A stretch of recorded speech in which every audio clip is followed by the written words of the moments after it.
What's up guys, my name is In Your Face Kai and I'm going to be wrapping up this classic Sonic reviews by reviewing Sonic the Hedgehog 3. Now let's rewind to my Sonic R video and listen to what I said about the 3 classic Sonic games.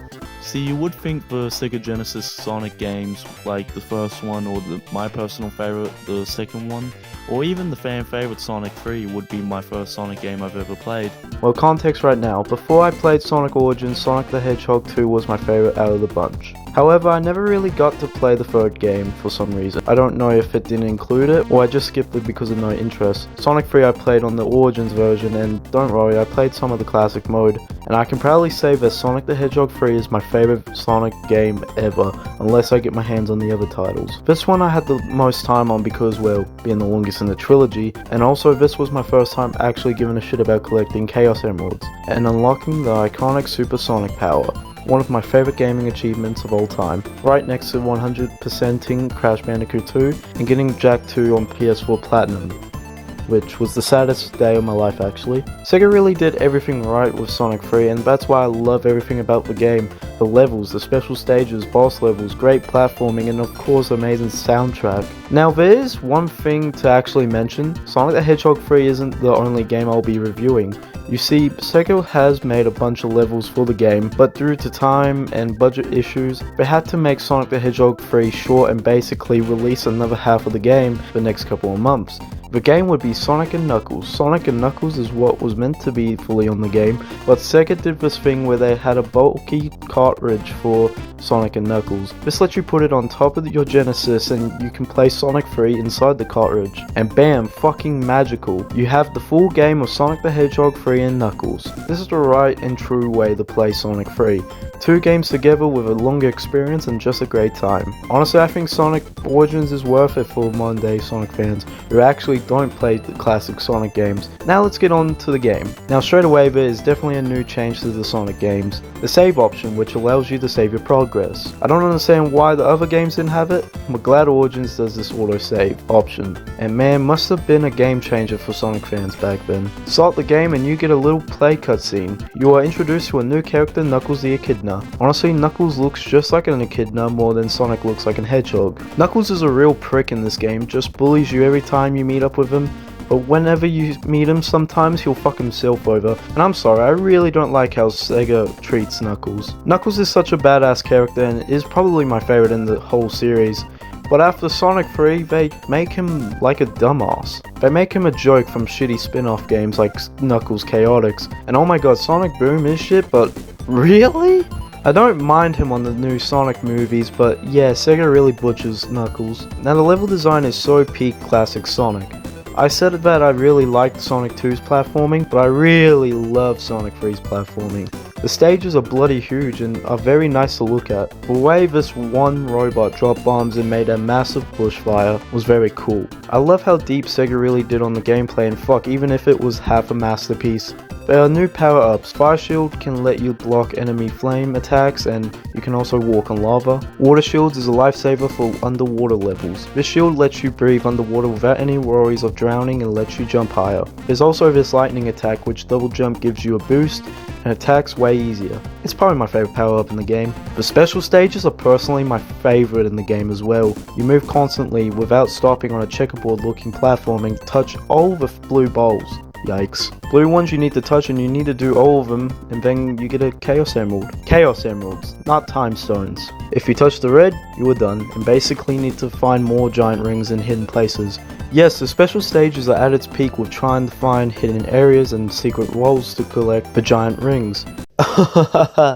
Wow, okay, my dumbass forgot something. I also forgot to mention this and I'll tell you why. There are other emeralds you can get and they are called Super Emeralds. Collecting all 7 Super Emeralds allow you to be even more powerful. Well, basically I never tried to get the Super Emeralds and my mate told me about this and I didn't know shit. So yeah, maybe one time I'll get those Super Emeralds, so yeah, back to the review.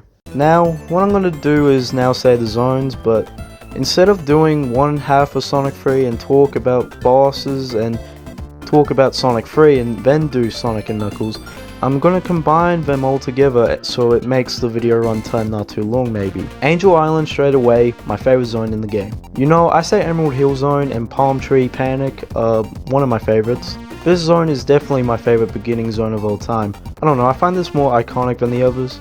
Okay, not Green Hill Zone, but I still rather this, and the music is very catchy. Hydro City Zone is okay, bit boring with the water sections, and the boss is mid, but still a fine experience. Marble Garden Zone is basically Marble Zone, but on steroids. I don't really enjoy this one because of those fucking stupid spike bowls. Carnival Night Zone is bright and looks like the Casino Night Zone. Carnival Night Zone is good, and shit, the soundtrack sounds like a... Oh wait, I'll talk about it later. There's one thing that is very infamous in this level, and that's the Barrel of Doom. Man, this got me, and yeah, I didn't know how to do it.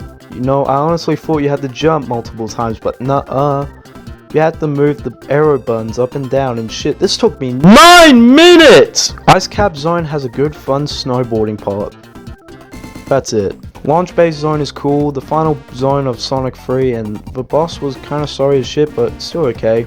Now it's time for Sonic and Knuckles zones. Mushroom Hill Zone I don't prefer over Angel Island, but it's another good intro level. Also my favorite soundtrack in the game. Flying Battery Zone is fun, and you can throw yourself in areas with these fans, whatever they are called. It's such a shit level, oh my god. Such a shit level. Everything bad, Can you shut the fuck up? Okay, I'm with you guys. Sandopolis is long and pure stressful and annoying. Honestly, my least favorite zone altogether. You know what's funny? At least I can stand the first act. The second act is so weirdly long and worse with these ghosts. It's like Luigi's Mansion and you got to turn on the lights to make them disappear. But the funniest thing is, Labyrinth is better than Sandopolis. I'm sorry. I found more fun with this than this bullshit. And the first act boss level is so fucking dead. Lava Reef Zone is the Ice Cap Zone sequel, but I rather Ice Cap more.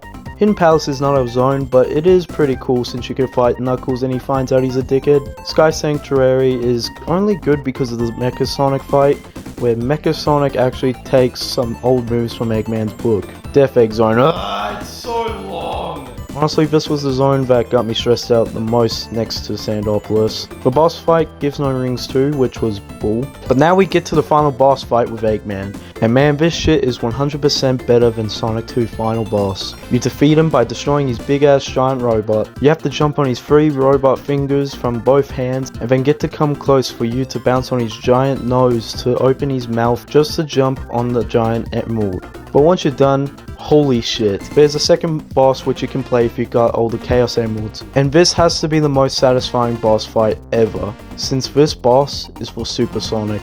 Avoid rocks and make his missiles hit Eggman's robot. Then he's fucked trying to run away and you have to hit him like 5 or 6 times. And bam, you are done with the whole Sonic 3 and Knuckles. Honestly, I'm proud I actually cared about the Chaos Emeralds and Super Sonic. This was the first game I actually gave a shit about collecting. And now for the final thing, playing 3 soundtracks from each. I also like to mention that Michael Jackson was a part of the music as well, which is why it's so fucking good. It's one of my favorite soundtracks of all time. And here are 3 of my favorites.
Sonic 3 and Knuckles is a masterpiece of a video game.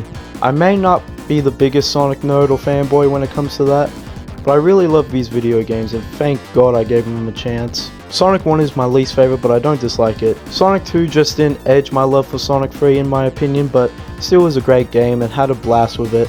Just not those fucking slices! Sonic CD is weird, but it's an underrated gem and it is a must try for classic Sonic fans. Sonic 3 and Knuckles is my favorite Sonic game of all time, and that won't change. Everything about it was a banger. It's been your boy in your face Kai, and I'll see you in the next review. Also, comment down below which game series I should do next.